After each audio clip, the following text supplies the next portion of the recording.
Hey, welcome to another episode of ImJustFine Podcast.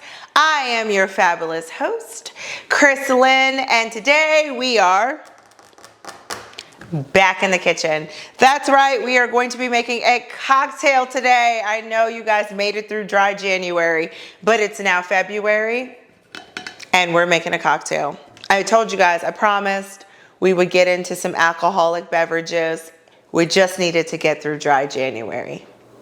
So we will be making a cocktail today, but before we get there, you know we have to recap. Last week we talked about showing up regardless of your circumstances, still putting one foot in front of the other and focusing on that next task and journey, and just process your feelings and getting through struggles one step at a time, one day at a time. We talked about my holy bananas, 18 fibroids in 10 years. I'm still trying to wrap my head around it. How the hell did I grow 18 fibroids in 10 years? I know my fabulous body decided to be just an overachiever, but yeah, 18 fibroids, 10 years. Today, we're going to talk about the awesome surgeons who took them out. Yes. The amazing surgeons that I had that took the fibroids out of my body. So the first surgeon who took one and all of my endometriosis excision. And then we're going to talk about the fabulous surgeon who took out 17 fibroids, stage 4 endometriosis, 2 endometriomas, had an appendix removed by a general surgeon, and all of her fabulousness, because yes, honey, it is Black History Month, and we are going to be celebrating it all month on my show. You're going to be so sick of all this blackness, but guess what, baby? I am blickety black. I know I look a little bit high yellow. I know I need some sun. Don't try me. I am blickety black.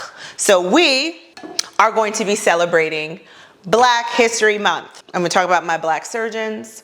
We're gonna be drinking Black-owned liquor, and we gonna get into it. I am a Black woman, so let's celebrate Black History Month together. Today, we are going to be making what I'm calling an eviction day. The name of the drink is going to be Eviction Day because next week I am going to be talking about my surgery. I promised you guys I would get there, waited patiently, we finally made it. But before I could talk about my surgery, I have to talk about the fabulous surgeons who got me to the day, right? Like I'm gonna show you the pictures and what was done, but I have to tell you who did it. I feel like a whole episode about finding doctors, about choosing your doctor, about who my doctors were is going to be super important. So let's make a cocktail. What are we gonna be making? It is Lover's Month, right? It is February. Valentine's Day is this month.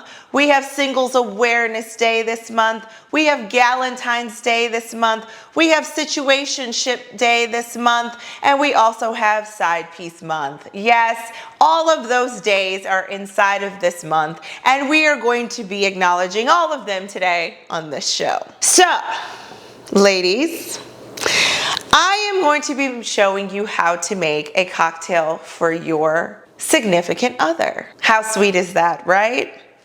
What do most men ask for when they go to the bar? What do you think it is? Correct.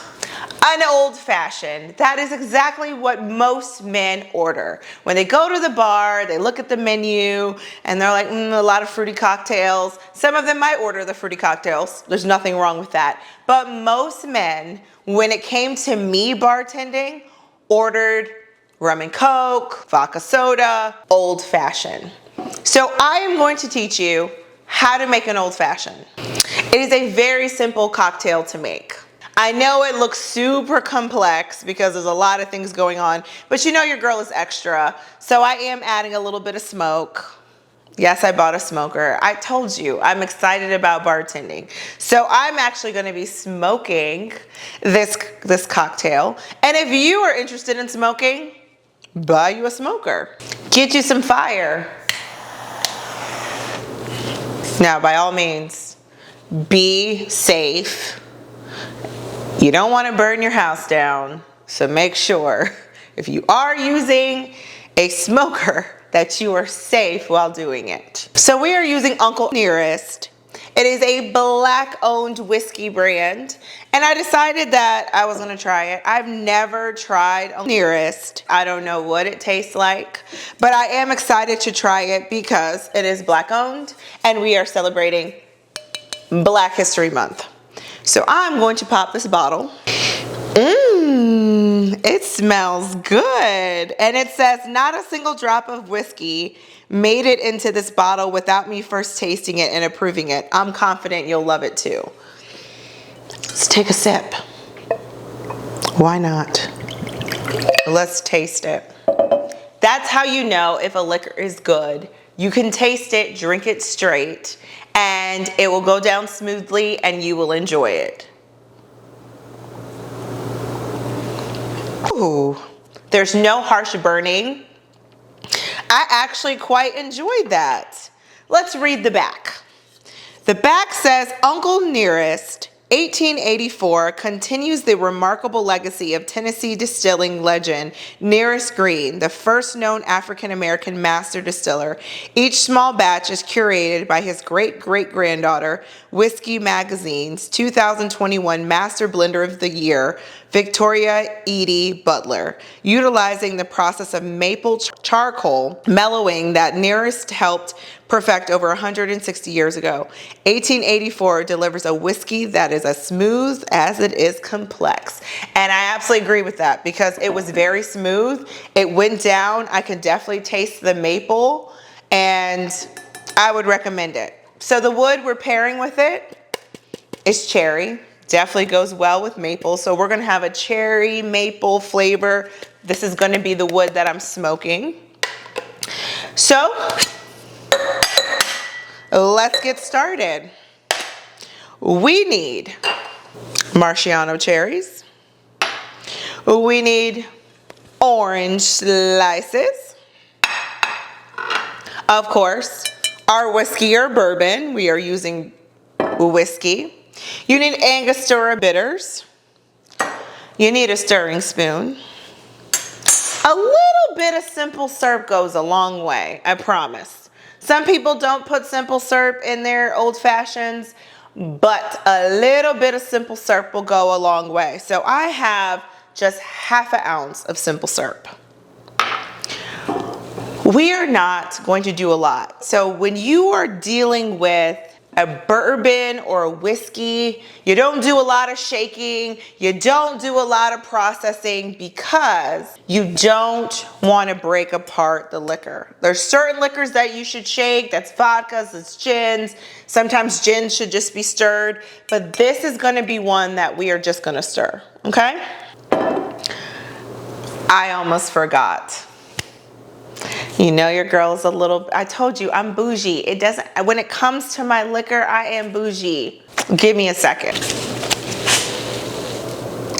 Diamonds or roses.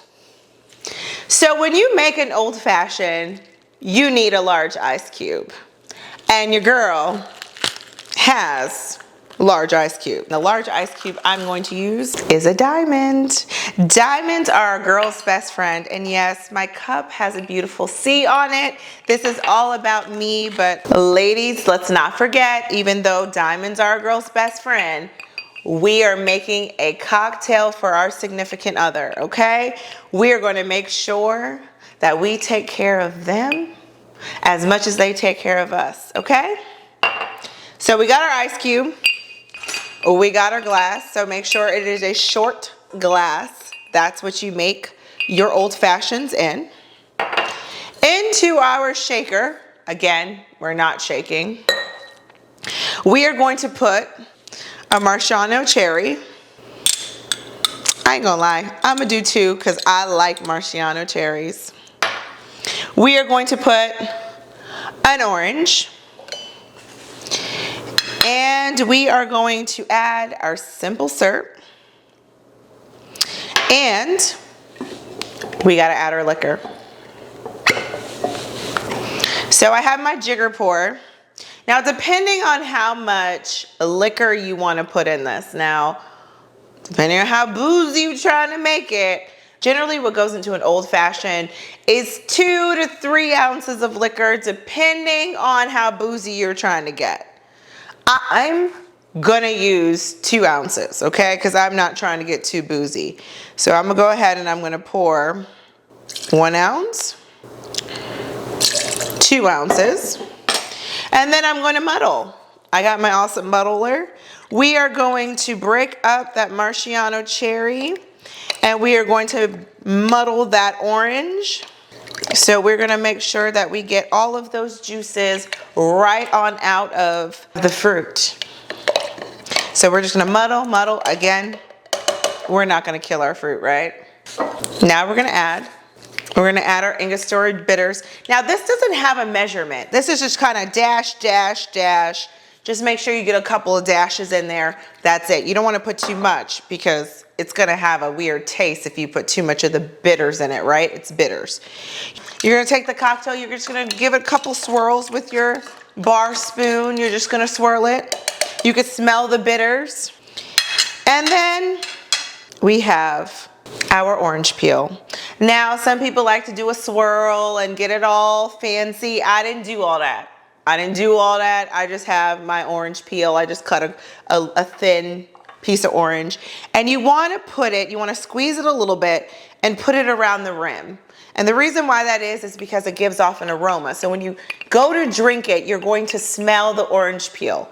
Now, scent and smelling is part of the cocktail. So you want to make sure you rub them oils from the orange around the rim. Around the rim we go. Make sure you rub them oils around the rim. And when you smell it, you should be able to smell the fragrance of the orange. It smells delicious. So we're going to hold on to the peel. We're not done with it yet. And we're going to use our julep strainer to strain our old fashioned into the cup. And we have the old fashioned. It is now strained. And we are going to take our orange peel, we're gonna squeeze it to let some of those oils out. So make sure you get a good orange that has peel oil in it, and you wanna squeeze it, and sometimes you will see the orange peel spray the oils into the cocktail. And you're just gonna lay that in there. And now the fun happens. We are gonna smoke. We are going to smoke this cocktail. So I'm gonna move all this stuff out the way so that you can see me smoke this. Let's move it. Start our fire.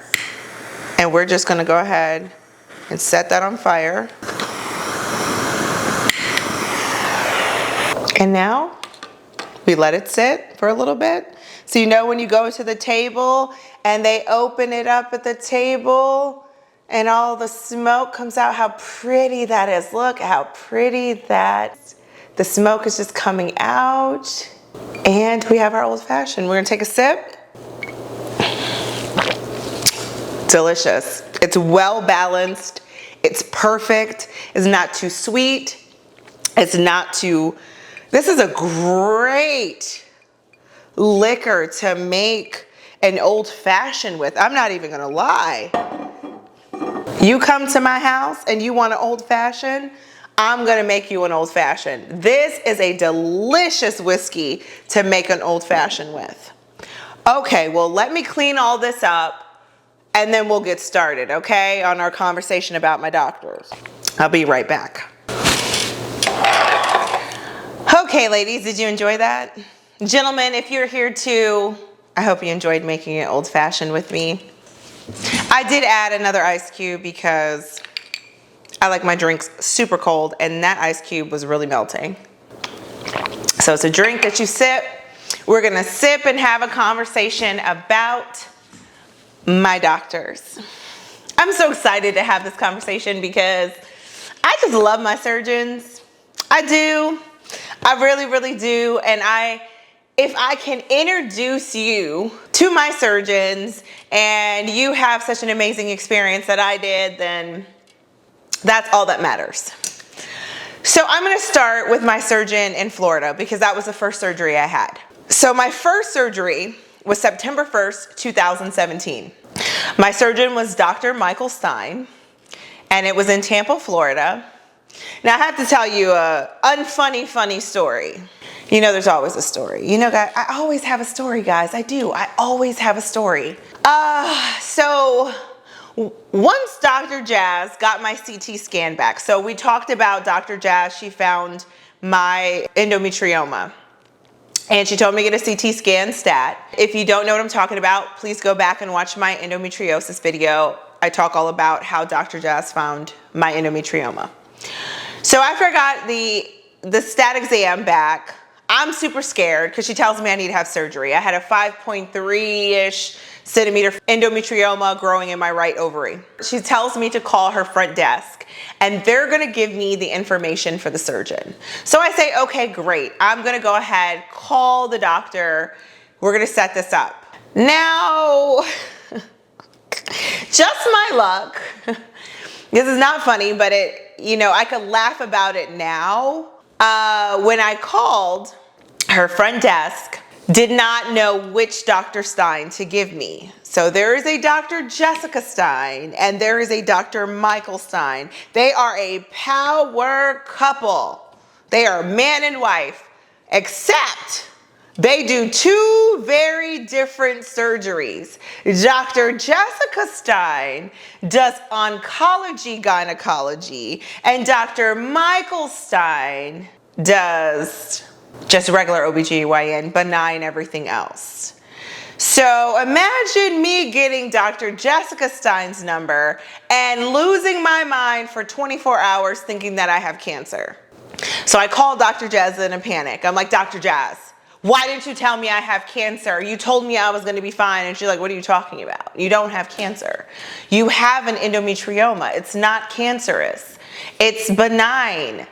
Your endometriosis is not cancerous. I said, well, then why are you sending me to Dr. Jessica Stine? Oops.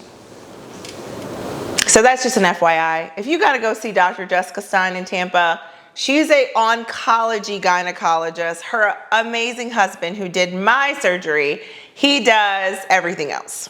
So she makes the correction. I go and have my first appointment with Dr. Michael Stine. Now, when you go to your doctors, make sure you interview them. Interview your doctors. Ask them questions just like they're asking you questions. I have interviewed every single doctor, and I'm gonna tell you, I rejected one. There's one who I was referred to. I went to see her. I paid that astronomical copay. We'll get to her. I'm not gonna tell you her name because, again, this is not a channel to bash people, but just be careful. Make sure you interview your doctors. So Dr. Michael Stine, I went to his pre-op appointment, we talked, and one of the biggest things he told me was that I'm gonna save your ovary. I'm not like other surgeons, I'm just not gonna cut it out. I'm not just gonna cut it off. I'm all about preserving your organs. I know it's very scary. You have a 5.3 centimeter endometrioma growing in your right ovary. I know you're super scared. And I'm like, yeah, I'm super scared. I want to still have children one day, and I need my ovaries to do that. And he said, okay, well, we'll make sure that you have your ovaries.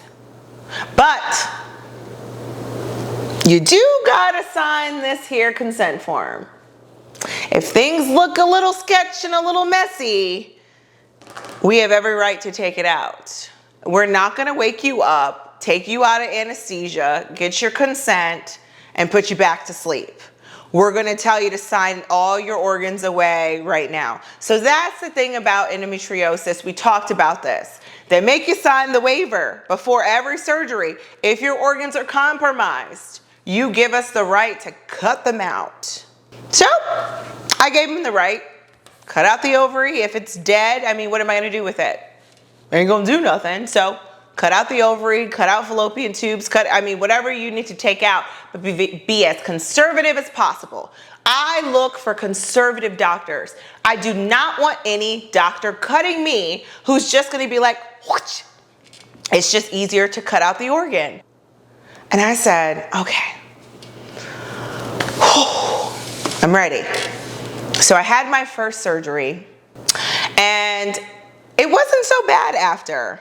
You know, I didn't have a lot of post-op complications after my first surgery. So he took out one fibroid, and he excised 98% of my endometriosis. He did note when I woke up, first of all, when I woke up, he was sitting by my bedside. I'll never forget this. My surgery was 8 hours. 8 hours from open to closed.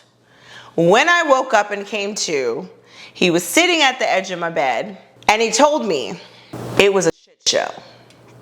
I'm just letting you know it was a shit show. You need to make an appointment with me on Thursday. I know, just call. I know it's gonna be hard to get in, but you need to see me by Thursday of next week. And I'm just like, what? How bad was it? I had no idea that my endometriosis was stage 4 and it had progressed. I knew nothing about how endometriosis progressed at that point.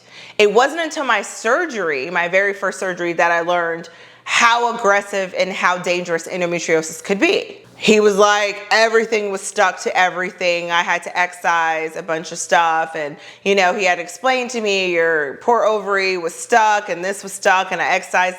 I got 98%. The only thing I didn't cut out was a piece of endometriosis that was connecting your cervix to your rectum. He's like, I didn't feel confident. He's like, I didn't feel confident enough to cut it out and to really cut the cervix and the rectum apart. I felt like I might have missed. So I guessed that you probably would have been happier that I left it than I missed, and you'd be pooping out of a coloscopy bag for the rest of your life. I agreed with him. I don't want to be pooping out of a coloscopy bag for the rest of my life because during surgery you slipped. I agree with when he said it, I said, oh yeah. Leave that 2%. That 2% can chill. I've been chilling with 100%. You got 98 and you left the rest so that I wasn't pooping out of a bag. We good. You made the right choice. So Dr. Stine, amazing surgeon. He got 98% of my endometriosis. He got my endometrioma out, my 5.3 centimeter endometrioma. He removed that. And he removed a fibroid that was projecting into my uterine cavity. We talked about fibroids last week. He dilated my cervix, went up into my uterus, and got that fibroid right on out. That was my first surgery. Recovery time, I would say, was about 2 to 3 weeks where I was feeling back to myself where I could walk around. I definitely took the 4 to 6 to make sure that everything had healed properly. In December of 2022, I went to a holistic doctor because, of course, I'm a person who didn't want to undergo surgery again. So I went to a holistic doctor, and the holistic doctor told me, I'm not gonna lie to you, you need surgery. Now, I am a holistic doctor. I don't normally prescribe medications and things like that. That's why you're here. But I'm telling you, you're too far gone. She did ultrasounds and was like, sister, you got 2 fibroids that are pushing down on your vagina. And she literally said, I think they're going to obliterate your vagina. Now, when someone tells me that fibroids are going to obliterate my vagina, I take that very seriously. I want my vagina. I need my vagina. So I was like, well, wait. Pause. What do I need to do? She's like, well, you need surgery. I have a surgeon that I would recommend to you. This surgeon replaced me when I left the OR. I no longer practice. I would normally do your surgery, but I can't do your surgery. This surgeon, she's the best. She's meticulous. She has great attention to detail. Whole nine. Sold a story to me. I scheduled my appointment, okay? So I scheduled my appointment, had to pay an astronomical copay. I'm still not happy about this, by the way, because it was just a waste of my time. I go to the surgeon, I meet with her, and I tell her, you know, I was referred here from your colleague. She said that you are the best person in Atlanta to do my surgery. And she says, I am. She's like, let's talk about your case. So she's like, let me see your report. And she's going through the paper report. Now, mind you, the thing about paper reports that I do not like that come from radiologists. So whenever you get a radiologist report, whether it's an ultrasound or an MRI, this was my MRI report, it doesn't break down how many fibroids you have. It doesn't break down anything except for the largest findings. And if there's anything going on with the ovaries, then it's going to be in the report. But nowhere in my report did it say I had 17 fibroids and I could post my report. It definitely said, okay, my uterus, and I was wrong because I think I said in my video that it was 10 by 10 by 10. No, honey, it was not. It was more like 11 by 10 by 11. It was not 10 by 10 by 10. It was not a perfect circle and ball like I thought it was. I read the report recently. So still, the average size is 8 by 5 by 4. So we still know that I was stretched out by a whole bunch of fibroids. The report does not say how serious it is. And she's going through the report and she's like, okay, And she says to me, have you ever tried my Fibroid? Now, you know, I don't be taking no medications. And I told y'all my Fibroid was not my testimony. It sure was not. So she tells me, in order for me to do this surgery, she's like, I want to be confident. To get you to, she's like, right now it's like a 50% chance that I can do your surgery robotically, so going in laparoscopically, the holes, or going in open, like slicing me open and having me like a C-section. She's like, there's 50% chance. And I'm looking at her and I'm like, lady, are you crazy? There's no way that this surgery, my largest fibroid is not even 6 centimeters. If I can have an endometrioma removed that was the same size as my largest fibroid, you are not going in by cutting me open. So that was the first thing that went through my mind. And then the second thing she said to me was, you should take my Fibroid for 3 months in order for, you know, the fibroids to shrink, in order for me to be able to, you know, have a higher chance of doing a robotic surgery. So again, I'm listening to her like, lady, who do you think you're talking to? I am not a ding dong or a dingbat. I don't need to take any medication in order for you to do my surgery. So that's how I found out about my Fibroid. And that is exactly how I went in and I opened that pamphlet. So she gave me the pamphlets for my Fibroid, right? So she gave me one for endo and one for fibroids. It's the same drug for both. So I'm like, wait, so are you gonna get 2 kickbacks if I fill this prescription? Because I gotta fill a prescription that's gonna be an indication for fibroids, and then it's an indication for endo. So are you getting 2 kickbacks, lady? Is that what's happening here? Because I don't have time for you to try to get money off of me. I have no time for that. So I read the pamphlet. Some things that pointed out to me about this is that this particular drug, my Fibroid, is not to shrink fibroids. So again, be very careful about the drugs you take and the purpose of them. Read the information. So that was the first thing that came to mind was, why are you giving this to me again? She said she was giving it to me so that I could shrink my fibroids. When I read the information about what the purpose of the drug was, it's supposed to stop heavy bleeding. Nowhere inside of this pamphlet did it say that the fibroids were going to shrink. I wasn't taking that drug. And also, I had to go back to see her in order to get this drug filled. So that's another thing. Be very cautious. If you have to sit down and you have to have counseling with a doctor about a drug, I highly recommend that you read the pamphlet in the insert. Find out why this drug is considered so controlled. Why do you have to sit down and have an interview with the doctor in order to go over this medication?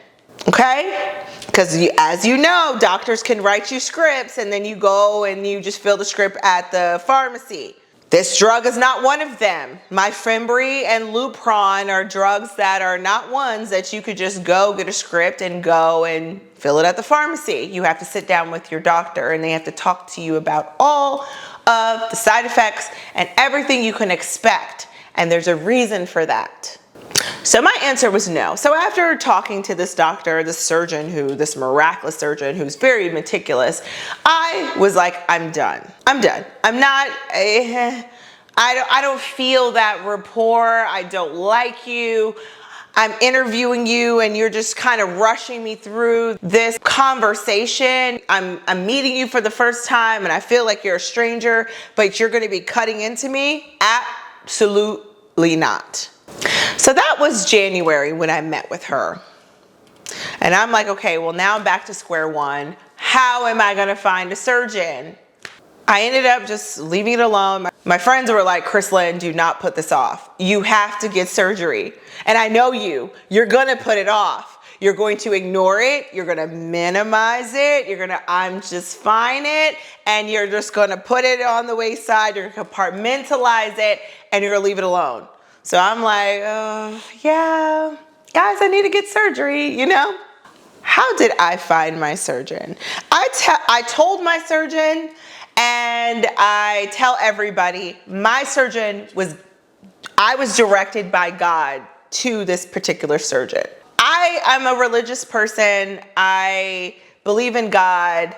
If you don't, I don't care.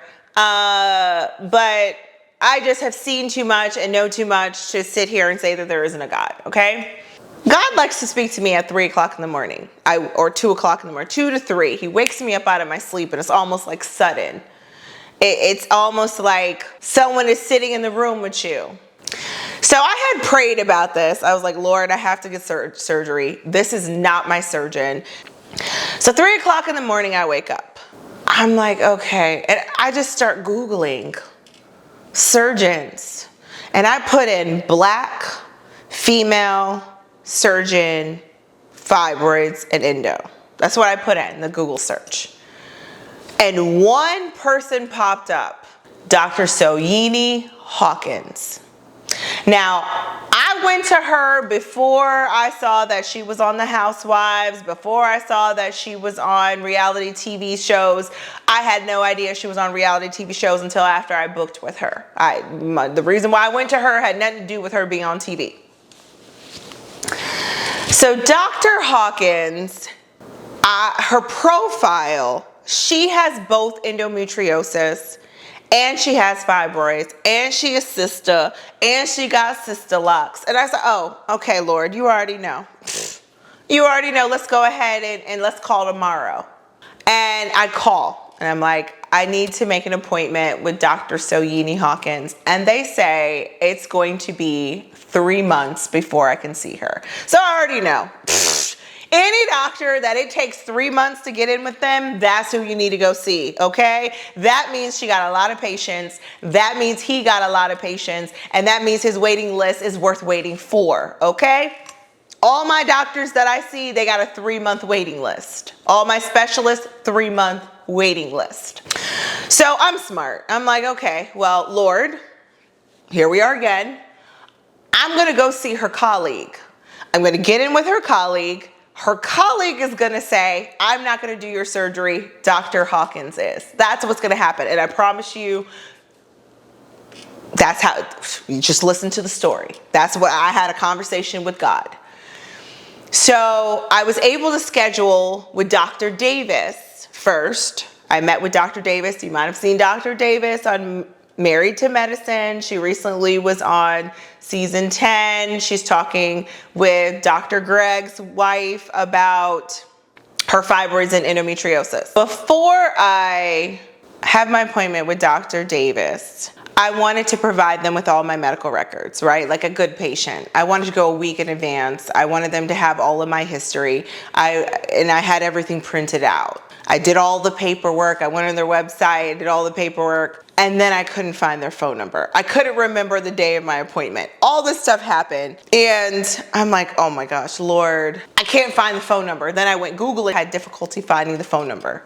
So I'm Googling, and I finally give up. I was like, I give up. I'm not gonna find it, whatever. And the moment I gave up, they called me to remind me of my appointment. And I was like, God, you play too much. You play too much. Right when I decided to give up, you decided to be like, don't worry, I got you, child. Here's the phone number. They're gonna call you, remind you of your appointment. And so I'm on the phone with her. I said, I'm not even gonna lie. This is wild business bananas crazy. I was just looking for your phone number to call you because I want to drop off my paperwork. I filled out all the new patient paperwork in advance, and I got my medical records, and I want to drop them off before my doctor's appointment. I was able to get in with her in like 2 weeks. So I go see Dr. Davis, I go into her office, and she's looking at me and she's like, tell me why you're here. And I said, well, I have stage 4 endometriosis and I know I need surgery. So she was like, okay. And so she's like, do you have your imaging? I have never been to a doctor. Listen to me. I have never been to a doctor where they pulled up the images in front of me. And I've gone to a lot of doctors. That's resonated with me so much. Dr. Davis she didn't care about the report. She said, I am a MD. I am a qualified MD and I am fabulous and I know how to read an MRI, honey. Give me the images. She pulled the images up on the computer screen and she showed me my uterus. She explained to me the images. She moved the images around and she said, you got at least 10 fibroids. That's how I found out I had at least 10, because she counted them in front of me. And she said, you know what? There might be smaller ones that are squeezed together. And we sat and we had a conversation and she pulled out all the information about fibroids. And she said, these are all the treatments for fibroids. Remember, I told you, get you a specialist. She went over all of my treatments. She said, this is a treatment, this is a treatment, this is a treatment. Then they have a whole paper, baby, that goes over all the treatments. You have options.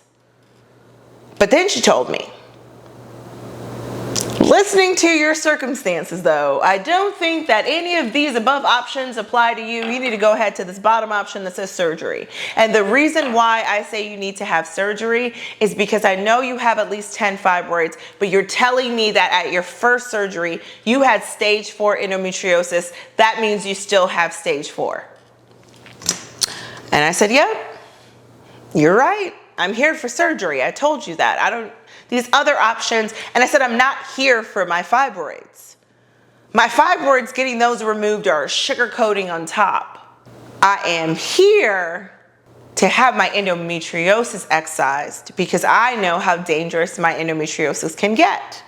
I said, during my first surgery, the surgeon, when I woke up and came to, made sure to tell me it was a show. So she was like, well, okay, well, you're telling me you had a 5.3 endometrioma. You know what you're talking about. So she says, I'm going to be honest with you. If you only had fibroids, it would be cake. I would take those fibroids out, no problem. It would be cake for me. I could do that in my sleep. But I am not the best surgeon to excise your endometriosis. My colleague is. So I'm going to recommend you to my colleague. I promise you, I didn't tell her nothing about the conversation I had between me and God. And I said, oh, I already knew you were going to say that. And she's like, you did? I said, me and God had a conversation. I promise you, I said, God, I need you to get me in the door so that her colleague can meet me, so that she can introduce me to Dr. Soyini Hawkins, because that is who's going to be my surgeon. So after I, meet with Dr. Davis, we go over everything in the plan. She said, I still want to do an exam. And I go into the exam room. She does the exam. That's how I found out that my uterus being stuck to the right was because of my endometriosis. So imagine going through life for 20 years and your uterus is stuck to the right, and every time you get a pap smear, so imagine 20 years of pap smears, you have OBGYNs telling you, yeah, your uterus is a little to the right. But they don't explain to you why. Dr. Davis explained to me why my uterus was stuck to the right. She was like, it's because of your endo. This is a key sign that you have endometriosis. This is why you go to a specialist, ladies and gentlemen. I'm like Dr. Davis. No one ever told me that. I mean, for years. For years, did not know why my uterus was to the right. I just thought I was special and that's how uteruses were. She was like, no, it's because of endo. So I was like, oh, good to know. I've had it for at least 20 years. So I get my exam. She's like, you're fine. Your cervix looks fine and everything else looks good. Your vagina looks good. I have no qualms or issues. So when I met with Dr. Hawkins, so it was actually quite funny because when I met her, I go into her office and I'm gowned and she's apologizing. She's saying, sorry, I'm so sorry that you're naked when I'm meeting you. She's like, I don't meet new patients naked. I meet you in my office. And I told her, oh, don't worry about it. I'm okay.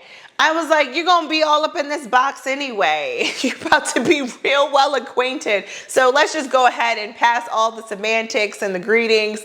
Hi, Dr. Hawkins. I'm ChrisLynn. I'm naked. Let's get into this, right? So she's laughing. And she's like, what brings you here? She's like, I'm going to be honest. Dr. Davis never gives me her patients. So there's something humbling about the fact that Dr. Davis gave me away. How amazing of a doctor, and the respect I have for Dr. Davis, because she decided that she wasn't the best surgeon for me, and she acknowledged that, and she was able to say that and step away and pass me on to Dr. Hawkins. It takes a lot to be able to do that. And I know there's arrogant surgeons. I've worked with a lot of arrogant doctors, and they will just take the case knowing they are not the best for it. But she was very clear. I am not the best for you. I'm going to pass you on to my colleague, Dr. Hawkins. So I'm meeting with Dr. Hawkins. Again, I told you, interview. I could have been very wrong. I could have met Dr. Hawkins and been like, she's not my surgeon either. But I knew there was just something about her. Number one, her bedside manner, amazing. She's a sister, okay? She's a sister. She got bedside manner, but she's a sister. Don't play yourself. She's a sister. She's also West Indian. Hello.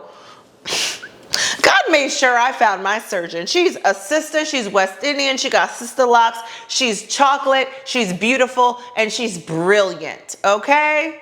So Dr. Hawkins, she's just talking to me, asking me questions, and something that resonated with me was when she asked me, did I take my Fibroid? And I told her no, but remember that my spirit was so troubled because the last surgeon was telling me you need to take my Fibroid in order for me to do your surgery. Look at God, how he shows up and says, no, you didn't need to take my Fibroid. And remember when you had question about it, you should have questioned it because this is why. I told Dr. Hawkins, no, I've never taken my Fibroid. Why? She said, I'm glad you didn't take it. Because my Fibroid changes your tissue. I've been doing research on this drug, and it changes the tissue of your uterus. And it makes it very difficult to find the root of the fibroid. So for me, I want to go in and I need to find the root. And in order for me to find the root, I need the most unobscured way to do that. And my Fibroid makes that difficult. And that's when I told her, I said, well, that's interesting because the last surgeon that I just saw that I was interviewing told me that I needed to take my Fibroid for 3 months. And she's like, why would she tell you to do that? That makes absolutely no sense. And I said, you know, I knew there was something wrong with what she was telling me. And that just reassured me that that doctor was looking for kickbacks. So again, be careful. No, listen to your gut, know your instinct, ask questions, find people who are knowledgeable. My friends call me all the time. ChrisLynn, they're trying to put me on this drug. I will be the first person to look it up. If you have questions, I will be the first person to look up a drug for you and tell you, these are my concerns. I'm not going to tell you I'm a doctor. Doctors can make the best choices for your health, but I can tell you where that drug originated from and how it was researched. And you can make a decision whether or not you want to take that drug. So that was one of the things that she told me that made me say, ooh, I like you. And we kept talking and we kept talking and we started joking. It was just like me and her were just vibing and just laughing. And she said, you must be someone special. And I said, yep, my mother loves me. And she started laughing. And we just laughed through the entire pre-operative appointment. We just laughed and laughed and laughed. And she said, okay, well, we need to go ahead and schedule surgery. She's like, you gonna be complicated. And I said, yes, I'm gonna be complicated. I'm telling you, there's a whole lot going on in there, Dr. Hawkins. I'm gonna challenge you, but I believe you're up to the test. I believe you can do this. And she says, well, I feel like we could get it done. I think we can do this. We can get it done. It's gonna be fine. I said, all right. So I scheduled my surgery. Dr. Hawkins was like, all right, we'll schedule it. It's going to be about 2 hours. I said, Dr. Hawkins, no, it's not. It's not going to be 2 hours. I'm telling you, you're going to get in there and you're going to be like, whoa, I already know you are. So let's just go ahead. Let's book the very first slot you have. I don't want that 11 o'clock. I want the 5 a.m. slot. We're gonna go ahead, get there at 5 a.m. We'll have surgery at 7. It's gonna be 7 to God knows when. She said, no, the surgery is gonna be cake. It's gonna be like 2 hours. We're gonna go in, we're gonna take out your, she's like, what's the plan for your IUD? I said, I hope it was to take it out. She's like, I just had to confirm. I said, well, it serves no purpose. It's all jacked up and messed up from my fibroids. And she said, okay, well, we'll take the IUD out. That's going to be first and fast. Then we'll take out the endo. We'll resect some endo. Then we'll take out the fibroids. We'll resect the rest of the endo. We'll be done. Cake. My surgery was double the time that she thought it was going to be. But my surgery was 5 hours. So again, when I tell you find a specialist versus surgeon, because Dr. Stine, still an amazing doctor. I have nothing negative to say about him. Dr. Stine, he took out 1 fibroid, 98% of my endometriosis, stage 4. And he took out 1 endometrioma out of my right ovary. That took him 8 hours. Dr. Hawkins, she took out my IUD, so she went up past my cervix into my uterus, took out my IUD. She took out 17 fibroids. She excised 100% of my endometriosis. She took out 2 cysts, 1 in each ovary.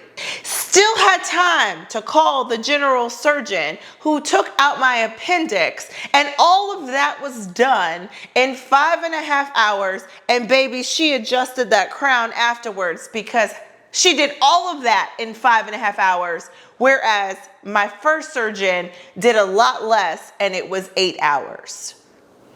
This is why I tell you to find a specialist. And I'm not saying Dr. Stine is not an amazing surgeon. Dr. Hawkins is a specialist and she is a brilliant surgeon. So when I tell you I recommend Dr. Soyini Hawkins, I recommend Dr. Soyini Hawkins. When I woke up, you know what she told me? She told me, you needed this. And if you know her voice, it's so sultry and it's so passionate. Brought a calmness to me when she told me I needed this. She said, I got it all of it. I got it all. And I saved your uterus. I saved your ovaries. I saved your fallopian tubes. I got all of it.